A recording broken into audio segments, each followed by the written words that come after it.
So this is what we're doing. We're moving the bumper closer because it looks a whole lot better than being out to here. You got a fill up hand, but that fill up hand still, it kind of don't fill up all the way. And moving your bumper in closer helps the look of the car a whole lot better. And that's one of the reasons we're doing this. So on these, it's hard to move the bolts back. You might have to notch this blade some for his frame. You did go ahead to move these bolts back, but the movement we want, we can't get, a good fitment in here what goes against the roll pan. So we're just gonna cut these straight. So let's show you how we're gonna do that. We're gonna go ahead and cut one of the braces, and stay tuned. You can take your straight edge, the marks you made with your bumper where you wanted it. That's what we did. Up top here, we're going to mark it straight so we have a good straight cut. Just like so. And you can do this bracket the same way, and those brackets over there. So we actually took a bandsaw, and that's what we cut these with, a handheld bandsaw. Once you get them cut, you can pretty well attach them to your bumper. Make sure everything's going to line up good. So once you get them cut just the way we did, you can go ahead and clamp them and get the measurements even on both sides from your tail pan, and you clamp them and you can mark on the other side how much you want to take out. We originally was going to take out 1 inch, but I think we're going to take out more around 2 inches from this bumper. Now also, when you're doing this, if you're trying to move it closer and stuff and you got your fenders off, always double check to make sure it will not interfere with your fenders, your trunk, or anything else when you're doing anything like this. On the second bracket, you cut it loose. You will have to probably heat this right in here and just gently curve it into this bracket to make it look more professional. But we ain't worried about that. We're just getting the fitment, and then we'll worry about this piece here. As you can see, a bumper rolls right even pretty much with the body of this coupe. Fits perfect, but that's always something you want to be mindful of. You don't, you want to check your body gaps and lines and stuff when you're doing stuff like that. So we're going to go ahead and I guess take out what we need here. Now, when you test fit, and always make sure your brackets are snug and tight when you're doing this, because that can draw your adjustment out. Just a side note, So when this was clamped, we went basically and marked this how far we wanted to. You can see a little Sharpie mark. We're going to take the bandsaw and cut that whole amount out. That's the best amount we found works for this bumper, because our brackets was actually bent. We knew that before we got into it. It looked like it was. So once we bent these back straight where it needed to be, it moved everything a little bit closer, and we just take out a little bit less. We are working on the brackets still, and we're going to make it able where we can unbolt bumper. But if you wanted to, you could weld your bumper solid, but we're going to, for a more easy, more classic look, just shorten down. You want to, you're doing the same thing as us, just bevel your edges so you have kind of a crack though when they go together. You want to make sure that the bend is perfect too.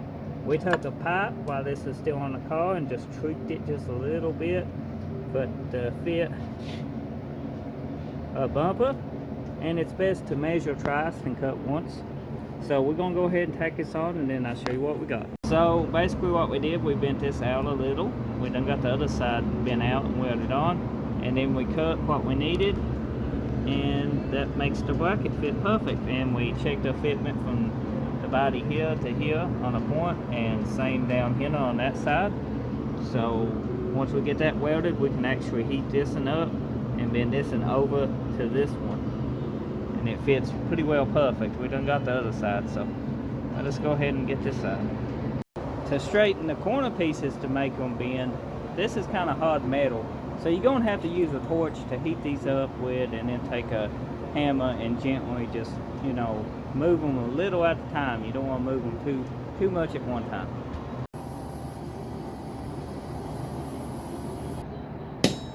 What we need, bub? We'll try that, see how it fits. You can see a fitment is almost we don't want the hole maxed out. We want adjustment on this bumper bracket, so we're gonna bend this a little bit more so it's flush with the bumper and fits perfect. So it might take you a couple tries, but you'll get it. This is a piece that's fitting good, fits close, nice and close to the bumper, and it ain't got no binding. Now we're going to bevel its edge just like this bracket is, and then weld it same as we did this bracket this side of the bracket that we already got done. So,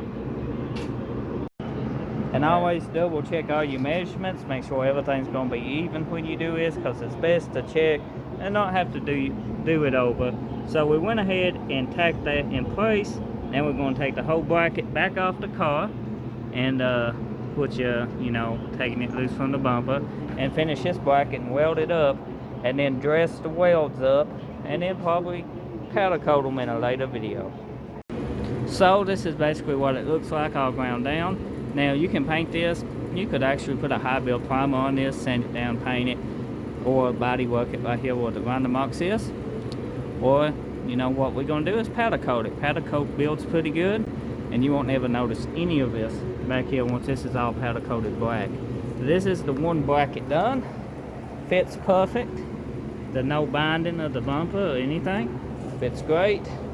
Everything measurements out the side here is even. Measurements from the tail pan to here is even. And the height is even. Now we just got this section left. We got to pretty well just weld it in place. We need to bend it a little bit more. It's been a little too much, but once we get it, we'll be good to go. And it's looking pretty good. So this is the bumper, pretty well test fitted and everything. We shortened the brackets. We went ahead and test fitted everything, made sure all our measurements to our fenders is good. All this is even. All the measurements, even the corner measurements, is all even. Now the welds, we finished them with a grinder. We're going to go ahead and clean these paint off these mounts, and we're going to powder coat them, which will be in another video. You can leave a comment in the description if leave a comment in the video, and I'll shoot you a link to that video when I get it done, if it ain't uploaded yet. So be sure to hit that subscribe button, drop a like if you found it helpful, leave a comment, and I'll see you in the next video.